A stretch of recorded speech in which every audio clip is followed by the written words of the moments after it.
चने की दाल और रोटी बनके तैयार है।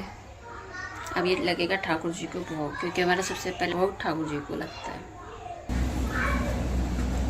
आज मैं बना रही हूँ लौकी और चने की दाल।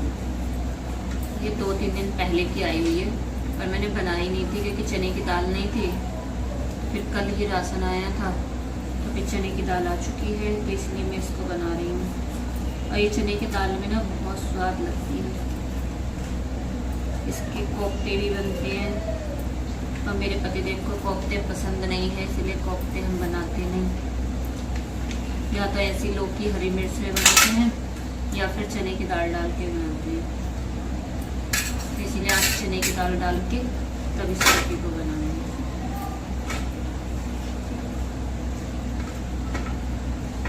और इधर मेरे इतने सारे कपड़े रखे हैं, इनको तय भी लगाना है, क्योंकि मैंने सुबह धुले थे, फिर दोपहर ला के रख दिए, और दोपहर में मेरी इच्छा नहीं करती कोई भी काम। और पता है मैं ना तोरी लौकी दाल ये सब तो इसी में बनाती हूँ, तो इसीलिए आज लौकी की बारी है कि लौकी घी में बने। पता है क्यों?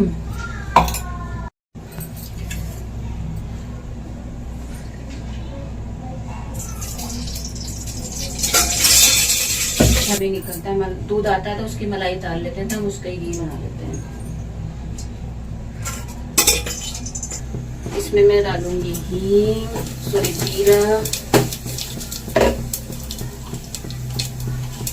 1 चम्मच हींग, 2 हरी मिर्ची,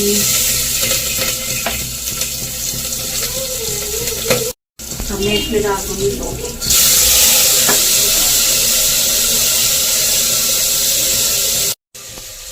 मैं इसमें डालूंगी थोड़ी सी हल्दी, थोड़ी सी लाल मिर्च, क्योंकि हमने हरी मिर्च डाल रखी है,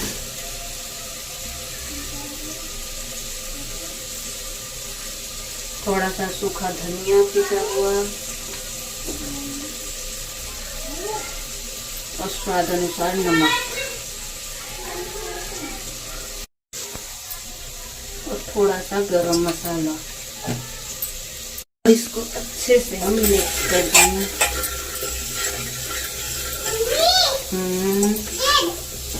अरे वाह, कितना अच्छा लग रहा है इसका कलर। अब इसमें हम डालेंगे 1.5 गिलास पानी, और इसको अच्छे से मिक्स करके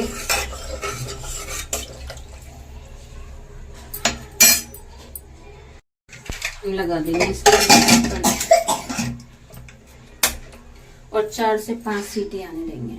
और 4 से 5 सीटी आने के बाद में इसको हम बंद कर देंगे, फिर मैं उसको खोल के दिखाती हूँ। पता है मुझे ना खाना बनाने का बहुत ज़्यादा शौक है, मुझे ना खाना बनाना अच्छा लगता है, नई नई तरीके की चीज़ बनाना अच्छा लगता है, सबको खाना अच्छा लगता है।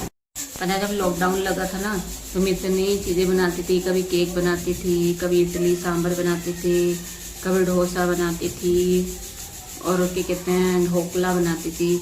मैं नई नई चीज़ें बनाती थी, क्योंकि सब लोग घर पे रहते थे ना, तो इसीलिए तो सबको दे देते थे, कुछ नीचे दे दिया, कुछ हम लोगों ने खा लिया, तो ऐसे खा लेते थे, तो अच्छा लगता था।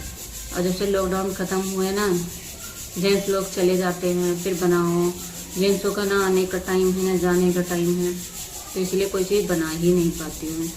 और फिर पहले सब बोलते थे तो थोड़ा थोड़ा सब लोग खा लेते थे, अब तो कोई बोलता ही नहीं, तो इसीलिए अकेले 2 इंसान के लिए क्या बनाऊँ। अभी बच्चे छोटे हैं, बच्चे हर चीज़ नहीं खाते हैं, थोड़े जैसे बड़े होने लगेंगे तब बनाने लगूँगी। मुझे बहुत अच्छा लगता है खाना बनाना। शादी के बाद ना हर चीज़ कितनी चेंज हो जाती है।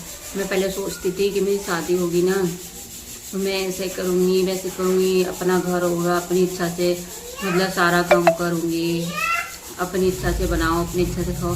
भाई शादी से पहले तो अपनी इच्छा का पता भी होता है, शादी के बाद अपनी इच्छा नहीं पता होती है, ना खाने में पता होती है ना पहनने में पता होती है। जो मिल जाता है वो पहन लो, जो खाने को मिल जाए वो खा लो, सब इच्छा। अब मेरे पतिदेव मुझसे पूछते भी ना कि तुम्हें क्या पसंद है, चलो बाहर खिला लाऊं, तो मुझे खुद को ही नहीं पता इन 8 सालों में कि मुझे क्या पसंद है, सब भूल चुकी हूँ मैं। हमारी लौकी बन के तैयार हो चुकी है। शादी के बाद की ज़िंदगी ना शादी से पहले से भी बेकार हो जाती है। पहले तो अपनी इच्छा का पता होता है भाई हमें ये खाना है, ये पहनना है, अपनी इच्छा से लाओ, पहनो, खाओ। और अब तो कुछ भी नहीं पता होता, शादी का पता ही नहीं होता। फिर बच्चे हो जाते हैं तो बच्चों में लग जाओ तो वैसे नहीं पता चलता। फिर काम इतना हो जाता है, सुबह शाम सफाई, खाना तीनों टाइम। बहुत अच्छा है हमारे के घर 3 टाइम खाना नहीं बनता है, हमारे यहाँ 2 ही टाइम बनता है, दोपहर में और सिर्फ रात को। सुबह को सिर्फ चाय नाश्ता हो जाता है, फिर चाय नाश्ता ही करके सब चले जाते हैं, बच्चे भी चले जाते हैं, पति देव को चले जाते हैं। ये तो सही है। ये शादी के बाद ना सब धरा का धरा रह जाता है। जो शादी से पहले ख्वाहिशें पूरी हो जाती है बस वो ही हो जाती है। चने की दाल और रोटी बन के तैयार है। अब ये लगेगा ठाकुर जी को भोग, क्योंकि हमारा सबसे पहले भोग ठाकुर जी को लगता है।